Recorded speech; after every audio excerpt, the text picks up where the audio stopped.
जय जवान जय किसान। आज मु आपण पई गोटे सुंदर टॉपिक नहीं अच्छी से भी गोटे नुआ जगह मुझे एरिया मु फर्स्ट टाइम आसी एक्चुअली मु शुणिली पुरी जिले में बहुत भल धान होती जहाँ शुणी पान कंपनी बहुत भल धान होती से मुझे आसली आसी पहुँचली आप निमापड़ा एरिया रे गोटे चाषी भाई सहित मिसी फिल्ड को आसी देखिली बहुत भल धान होती मु किसी कह पूर्व चलतु डायरेक्ट मिसा चाषी भाई सहित जे एरिया विषय में कहे सहित क्यों भेराइट कौन करते पूरा डिटेल चाषी भाई पाखर बुझी ना। आज्ञा नमस्कार, आम आसलु ट्रस्ट ऑफ फार्मर मु शुणिली आप पान कंपनी धान कर तो धान विषय आम जाना पूर्व आप परिचय दिखाते आप एरिया यहाँ को एरिया कौन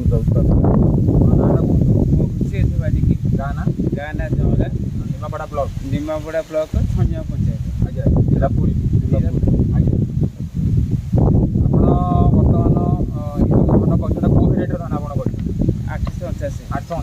कंपनी पान कंपनी आपड़ एटा केबे रोइथिले केबे एटा फेब्रुआरी 10 रुपये आपड़ बर्तमान जो धान कर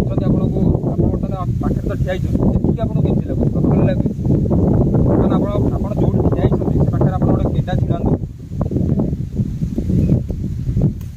ये जो केंडा देखुं ये केंडारे आपण केतटा माने धान आप देखिए 250 रु अधिक 50 अच्छा धान जो होती से केमती रखी माने तार लागी लगे ठीक अच्छे लागी लगे अच्छे आप आगुरी अन्य धान कर बर्तमान यही धान कर आप कौन आप अधिक जिनसा भितर देखा पाते यहाँ भल टी भल अच्छे आपण अन्य धान अपेक्षा यही धान यही धानर माने क्वालिटी धान अपेक्षा तार ग्रेन टाइप माने तार जो धानर जो लंबा जिन कौन कहे धान भी लंबा अच्छी भल लगुच भल भी लगुच आप गोटे केंडारे केतटा धान आप देखिए 250 रु 300 पाखापी धान आप देखिए पाँच आप कहि आप देखिए गचर देखु टे गचर केंडा को देखु गच के भल भाव आम केंडा देती प्रति केंडारे आप 250 रु 300 पाखापी धान पाऊे आ प्रति देखो आप यही केंडा देखो केंडारे आप अगाड़ी गोटे पाइबे तार गोटे प्लस पॉइंट जिनस पान 850 आनार आप गोटे अगाड़ी भी आप पाइबे तार आप देखो तार पिलो देखु आप बहुत भल आसी पिलो 2 3 4 5 6 7 8 9 10 11 12 13 आपण देखो 13टा पिलो आसी आपण प्रति गछरा बर्तन आपण आगे गणिलु जोटा कि 13टा पिला होची बर्तन प्रति गछरा आपण एवरेज पिलो 15 14 पाखापाखि पाइबे पाखापाखि 14 से आपण देखो गछ भी बहुत सुंदर अछि तार वेट भी रहइबो आ मुख्य कथा आपण एटा मंडी रे भी जो बहुत भलो हां हां आपण एटा खाଇବା ପାଇଁ केमिति रहउची खाଇବା तो ए वर्ष फास्ट हेची तापर फास्ट करछ तो आपण ए जो महिषार गला कुकुडा एथरे किछि लागे आपण देखुचंदी मिनिमम एटा 4 फुट मिनिमम 3 फुट ऊपर आसीची गछ आ गछर पूरा फीलिंग टिल टू ऊपर जाए पूरा तळ टू ऊपर जाए पूरा फीलिंग आसुची दाना ता सहित मुख्य कथा हला आपण जमी रे सब जगह देखुचंदी पूरा गोटे समान रहउची जहाँकि आपणकर गोटे बाड़ देखिए गोटे चाषीर आदाय तो पर कथा कि देखिले तार मन लोभी जाऊँगी जो टाइप दृश्य आसी आ सहित धान देखा बहुत भल आ ना बेसी मोटा अच्छी ना गेड़ी अच्छी किसी ना देखा एक साइज रोचे सहित ये आप कीटनाशक आप कौन व्यवहार कर माने किसी जदि माछी मछा बा पोक फास्ट फाटरा पके अच्छा तो सार पड़ा तो कीड़ा के अच्छा तो आग विगत वर्ष जो करथिले जो धान तो ए धान भितर आपनकर खर्च केमिति रहउची एतिर अधिक खर्च होची ना विगत वर्ष अधिक खर्च होची सेम अछि खर्च आपनकर विगत वर्ष धान रे जतिकी केंडा जतिकी आसुतला ए वर्ष ताठारु अधिक रहउची गछर हाइट केमिति रहउची गछ हाइट आपन तो पुरी जिला समुद्र कूलिया रहउची जेतले पवन बाड़ेला पर आपन गछ सोई पडुची किंतु आर कंडीशन कोन सोई एरे गछ सोई नाही तो आकु कम पानी लगुची ना अधिक पानी लगुची पानी तो जेमती दिया आपण एटा जो खराटिया बा डालुआ भी चाष जोड़ा कहउचंदी एटा को से भी आपण डालुआ भी करि पारे बा आर ड्यूरेशन केते दिन होची आपण को एटा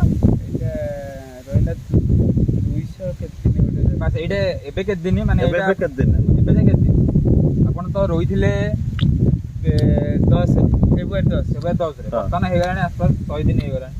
95 ଦିନ ହେଇଗଲାଣି। ଆଉ ଧାନ ଆଉ ଆସିବା ପାଇଁ ପାଚିଲା ଆସିବା 15-20 ଦିନ ମାନେ ଏଇଟା ଆମର ଧାନ ହଉଛି 120 ଦିନ 120 ଦିନିଆ ଧାନ। ଆପଣ ଯୋଉ ଜାଗାରେ ପଦିରିଆ ଜମି ବା ଆପଣର ଯୋଉ ପଦର ଜାଗା ବା ଯୋଉଠି ପାଣି କମ ରହୁଛି ସେ ଜାଗାରେ ଏ ଧାନ କରିପାରିବେ। ଏବେ ବି ଆପଣର ରବି ସିଜନରେ ବି ଆପଣ କରିପାରିବେ। ଆଉ ଏବେ ବର୍ଷା ଦିନରେ ଯାହା ଆସୁଛି ଯୋଉ ଜାଗାରେ ଢେପ ଜାଗା ରହୁଛି ବା ଉଚ୍ଚା ଜାଗା ରହୁଛି ଯୋଉଠି ପାଣିର ଅସୁବିଧା ରହୁଛି ଆପଣ ଯୋଉଠି ପାଣି ଦେଇପାରୁନାହାନ୍ତି ସଫିସିଏଣ୍ଟ ପାଣି ଦେଇପାରୁନାହାନ୍ତି ସେଇ ଜାଗାରେ ଆପଣ ଏଇ ଭେରାଇଟିକୁ କରିପାରିବେ। ଏଇ ଭେରାଇଟି ପାଇଁ କମ୍ ପାଣି ଲାଗେ, କମ୍ ସାର ଲାଗେ, କମ୍ ମେଡ଼ିସିନ ଲାଗେ, ଯାହାଦ୍ୱାରା କି ଦେଖୁଛନ୍ତି ଗୋଟେ ଉନ୍ନତ ମାନର ଆପଣଙ୍କର କେଣ୍ଡା ଆସୁଛି। ତା ସହିତ ମୁଖ୍ୟ କଥା ହେଲା ଯେତେବେଳେ ଆପଣ ମଇଁଷା ରୋଗ, ଦଶା ରୋଗ ବା ସଢ଼ା ରୋଗ ଲାଗିଯାଉଛି ଯେଉଁ ଗଛରେ ସେଥିରେ ଆପଣଙ୍କର ଲସ୍ ହେବାକୁ ବହୁତ ପଡ଼େ। ଆଉ ତା ସହିତ ଆପଣଙ୍କ ଖର୍ଚ୍ଚାନ୍ତ ଅଧିକ ହୋଇଯାଆନ୍ତି। କିନ୍ତୁ ଏଇ ଭେରାଇଟିରେ ଆପଣ ତାହା କିଛି ଦେଖିବାକୁ ପାଉନାହାନ୍ତି, ଯାହାଦ୍ୱାରା କି ଆପଣ ଅଧିକ ଦୁଇ ପଇସା ରୋଜଗାର କରିପାରିବେ। କାରଣ ଯେତେବେଳେ ଆପଣ ଖର୍ଚ୍ଚ ଯୋଉଠି କମ୍ ହେଉଛି ସେ ଜାଗାରେ ଆପଣ କରିପାରିବେ। ମନେ ରଖିଥାନ୍ତୁ ଆର ଡ୍ୟୁରେସନ୍ ହେଉଛି 120 ଦିନ। ଭେରାଇଟି ହେଉଛି ଆପଣଙ୍କର ପାନ୍ କମ୍ପାନୀର ଆହାନା। ଆପଣ ମାନେ ବି ଏବେ ବି କରିପାରନ୍ତି ବର୍ଷା ସିଜନରେ, କିନ୍ତୁ ଯୋଉ ଜାଗାରେ ଖାଲ ଜାଗାରେ କରିବେନି, ଯୋଉଥିରେ ଆପଣର 115ରୁ 120 ଦିନ ଯୋଉ ଜାଗାରେ ଲାଗୁଛି ସେ ଜାଗାରେ କରନ୍ତୁ। ଆପଣମାନେ ମଧ୍ୟ ଏହିପରି ଧାନ ଆଦାୟ କରିପାରିବେ। ଏହିପରି ବି ଆପଣମାନେ ବି ପ୍ରଫିଟ୍ ବି ହେଇପାରିବେ, ଯାହାଦ୍ୱାରା କି ଆପଣ ବି ଆଗକୁ ବଢ଼ିଲେ ଗୋଟେ ଚାଷୀ ଯେତେବେଳେ ଏ ବର୍ଷ 2 ପଇସା ଅଧିକ ରୋଜଗାର କଲେ ସେ ସେକେଣ୍ଡ ବର୍ଷ ବି କରିବା ପାଇଁ ବି ଆହୁରି ଆଗ୍ରହ ପ୍ରକାଶ କରିବେ। ଆମେ ସବୁବେଳେ ଚାହୁଁ ଯେ ଚାଷୀ ଭାଇ କେମିତି ଗୋଟେ ଉନ୍ନତ ମାନର ବିହନ ପାଉ ବା କମ୍ ଖର୍ଚ୍ଚରେ ତାର ଅଧିକ ଅମଳ ହେଉ। ସେଥିପାଇଁ ଆମେ ସବୁବେଳେ ଏଇ ଟାଇପ୍ର ଭିଡ଼ିଓ କରୁଛୁ। ଯେ ଆଜି ଆମେ ଅଲଗା ଜାଗାରୁ ଆଜି 100 ବା 150 କିଲୋମିଟର ଆମେ କ୍ରସ୍ କରିକି ଆସିଛୁ ଆପଣମାନଙ୍କ ପାଇଁ। ତ ଆପଣମାନଙ୍କ ପାଇଁ ଏଇ ଟାଇପ୍ର ଭିଡ଼ିଓ ଦେଖିଲେ ଆପଣମାନେ ବି ଏଇ ଟାଇପ୍ର ଧାନ କରନ୍ତୁ, ଯାହାଦ୍ୱାରା କି ଆପଣମାନେ ମଧ୍ୟ କାଲି ବି 2 ପଇସା ରୋଜଗାର କରିପାରିବେ। ଯଦି ଆପଣ ଏ ଭେରାଇଟି ପାଇବାକୁ ଚାହୁଁଛନ୍ତି ତ ଆମ ସହିତ ବି କଣ୍ଟାକ୍ଟ କରିପାରିବେ। ତ ଆମର କଣ୍ଟାକ୍ଟ ନମ୍ବର ତ ସାଧାରଣତଃ ସବୁ ଚାଷୀ ଭାଇଙ୍କ ପାଖରେ ଅଛି, ତ ଆପଣମାନେ ମଧ୍ୟ ଆମ ସହିତ କଣ୍ଟାକ୍ଟ କରିପାରନ୍ତି। ତ ଆପଣ ଆଉ କିଛି କହିବାକୁ ଚାହୁଁଛନ୍ତି? ସେଥିପାଇଁ ମୁଁ ବର୍ତ୍ତମାନ ଶେଷ ସମୟ ପାଇଁ ବର୍ତ୍ତମାନ ଆମେ ତ ବହୁତ କିଛି କହିଲୁ ଆପଣଙ୍କୁ। ବର୍ତ୍ତମାନ ଆମେ ଚାଷୀ ଭାଇଙ୍କୁ ଅନୁରୋଧ କରିବା ଯେ ଏଇ ପାନ୍ 849 ଆହାନା ଯୋଉ ଭେରାଇଟି ସେ ଲଗେଇଛନ୍ତି, ଆପଣ ଅନ୍ୟ ଯୋଉ ଚାଷୀ ଭାଇମାନେ ଅଛନ୍ତି ତାଙ୍କୁ ଆପଣ କ'ଣ ତାଙ୍କୁ କହିବା ଯେ ବିହନ କରନ୍ତୁ, ଅଧିକରୁ ଅଧିକ ସେ ଅମଳ ପାଏ। ଠିକ୍ ଅଛି ଆଜ୍ଞା, ରହିବା ଏବେ। ତାହେଲେ ଆଜି ଆମର ଭିଡ଼ିଓ ଏଇଠି ସରିଲା। ଆଉ ପୁଣି ଗୋଟେ ନୂଆ ଭିଡ଼ିଓରେ ପୁଣି ଦେଖା ହେବା। ରହିଲି, ନମସ୍କାର।